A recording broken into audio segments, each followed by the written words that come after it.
अस्सलाम वालेकुम। उम्मीद है कि आप सब खैरियत से होंगे। आप देख रहे हैं मेरा यूट्यूब चैनल हमजा सिद्दीकी।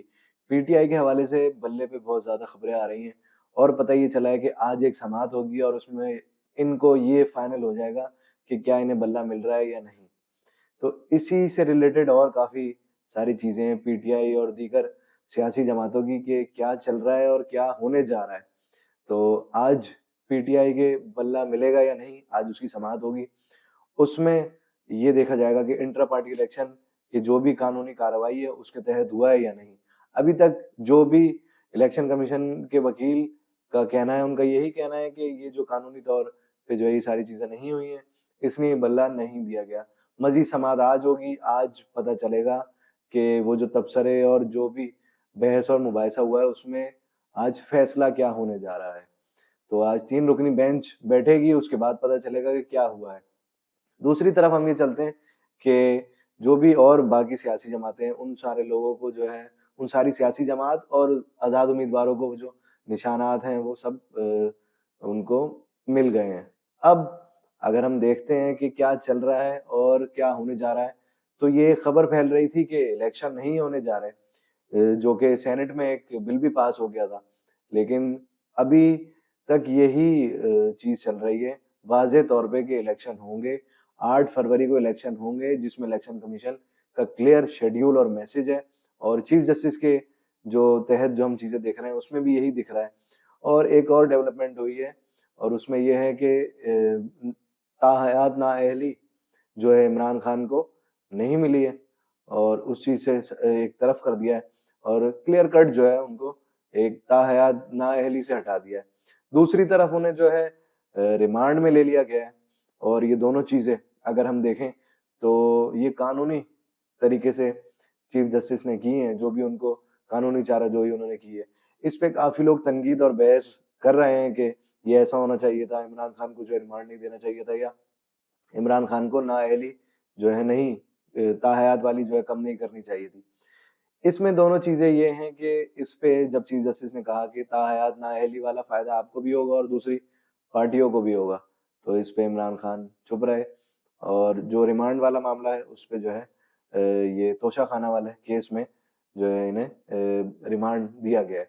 उसकी वजह ये है कि वो जो उन्होंने तोहफ़े तोहफ़े थे जो दुनिया भर से मिले थे, तो वो एज़ अ वज़ीर-ए-आज़म मिले थे, एज़ अ इमरान खान नहीं मिले थे। तो इस चीज़ को समझना होगा कि अगर हम दुनिया में और भी लोगों के जो वज़रा हैं या वज़ीर-ए-आज़म हैं, अगर उनको कोई चीज़ मिलती है तो वो बैतुल माल में डाल देते हैं।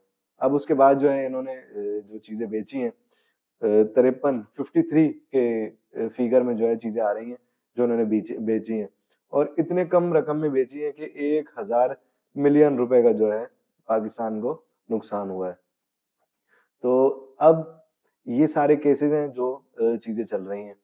इसी के साथ हम देखते हैं कि एक जो है हवा चलती है कि एस्टेब्लिशमेंट कर रही है या नहीं कर रही, जो है कि आम तौर पे आप देख रहे हैं। लेकिन आप ये देखें कि ये सारी चीज़ें कानून के तहत हो रही हैं और दूसरा ये कि अगर 9 मई वाला मामला देखा जाए तो उसमें इन लोगों ने बहुत ज़्यादा ही क्लियर कट जो है रियासत पाकिस्तान और अफ़वाज पाकिस्तान के खिलाफ एक हर्ज़ा सराई किया और बाकायदा हमला भी किया है। तो ये जो लेवल प्लेइंग फील्ड वाला मामला चल रहा था कि हमें भी लेवल प्लेइंग फील्ड वाला मामला होना चाहिए। पहले तो ये कहते थे कि इन चोरों और गद्दारों के साथ हमारा लेवल प्लेइंग फील्ड वाला मामला नहीं होना चाहिए। अब कह रहे हैं कि हमें लेवल प्लेइंग फील्ड वाला जो एक रास्ता है वो दिया जाए, जो कि नहीं दिया जा सकता। वजह ये है कि रियासत अगर हम अमेरिका की या बरतानिया या दीगर ममालिक की भी बात करें, कोई भी अगर इस तरीके से हमला करता है तो उसको कभी भी जो है कोई भी जो है इस तरीके से क्लियर कट मैसेज नहीं दे सकते। मतलब रियासत पाकिस्तान कभी भी लेवल प्लेइंग फील्ड वाला मामला उसके साथ नहीं कर सकती जिन्होंने जो है हमला किया है मुल्क पे और रियासत पाकिस्तान की दीगर इमारतें और जिसमें अफवाज पाकिस्तान, रेडियो पाकिस्तान के कुछ ऑफिसेज और काफ़ी जगहें जो इन्होंने जलाई और जलाओ घिराव किया, तो उस चीज़ को नहीं भूला जा सकता। और अगर हम ये देखें कि ये जमहूरियत किस तरीके से चलती है और अभी तक किसी भी सियासी लीडर ने जो है इन 70-75 सालों में जो डिलीवर नहीं किया है, वो क्या मसला है कि हर बार जो है ये लोग आते हैं, अपने फ़ायदे के लिए आते हैं। इससे पहले ही बड़े-बड़े वादे करते हैं जो कि अभी शुरू भी हो गए हैं। और एक पोस्ट मैंने फ़ेसबुक पे भी लगाई थी, शायद आप लोगों ने देखी हो। उसमें जो है कोई कह रहा है कि जन्नत वोट दो और जन्नत लो। कोई कह रहा है कि ये जिहाद है और जिहाद फी सबिलिल्लाह है, इसमें आप वोट देके अपना जिहाद जो है कायम रखें। और एक कोई कह रहा है कि हम हमें वोट दें और जन्नत हासिल करें। तो इस तरीके की कैंपेन जो है, इस्लामी टच देना, मतलब अवाम को हकाइक से दूर रखना और उसके साथ साथ अवाम को ये कोई भी मतलब ऐसा फायदा नहीं देना जिसमें मतलब अवाम या जो नौजवान तबका है उनकी नौकरी पॉलिसीज क्या हैं, आगे जाके क्या होगा, महंगाई कहाँ चली है। अब तक सारी चीजें हर इलेक्शन से पहले होती हैं कि हम करेंगे, ये पार्टी करेगी, ये सियासी जमात करेगी, इन्होंने ये बना दिया, ऐसा कर दिया है। हर किसी सियासी जमात का आप जो इलेक्शन कैंपेन है वो देखें, उसमें तो बहुत ही बेहतरीन दिखता है कि इन्होंने बेहतरीन काम किया है। लेकिन जब अगर आवाम से पूछें या हकाइक देखें तो इस तरीके की चीजें नहीं हुई होती हैं। कर्जा और दीगर चीजें बढ़ती जा रही हैं और महंगाई भी बढ़ी है, मगर इसमें ये नहीं दिखता कि मुल्क की सालमियत और जो नेशनल इंटरेस्ट पे है उस पे काम नहीं हुआ। पर्सनल इंटरेस्ट पे काम दिखता है इन लोगों का, वो किया जा रहा होता है। तो आवाम को चाहिए कि इस निज़ाम में उन लोगों को लाएं और वो आज़ाद उम्मीदवार या वो लोग दिखें यहाँ पे हमें जो काम करना चाहते हैं। उसके लिए एक मैकेनिज्म होना चाहिए, एक पॉलिसी होनी चाहिए। अब अगर हम देखें तो निगरान हुकूमत ने एक बेनिफिट चीज़ दी है, उसमें ये है कि जो मोबाइल हैं उनको इंस्टॉलमेंट पे दिया जा रहा है। तो ये एक खबर थी जो कि मैं हैरान हूँ कि बहुत कम चली है और ज़्यादा वायरल भी नहीं हुई है। तो इस चीज़ को हमें बताना चाहिए कि पॉजिटिव खबरें बहुत सारी हैं पाकिस्तान में जो हम देख ही नहीं रहे होते और ना ही हमें ये बताया जा रहा होता है। असल में हमारा माइंड जो है एक नेगेटिविटी की तरफ चला गया है। अभी कुछ दिन पहले मैं एक जगह बैठ के बात कर रहा था, तो उनका सबका ये कहना था कि नेगेटिविटी पे ज़्यादा ज़ोर दिया गया है।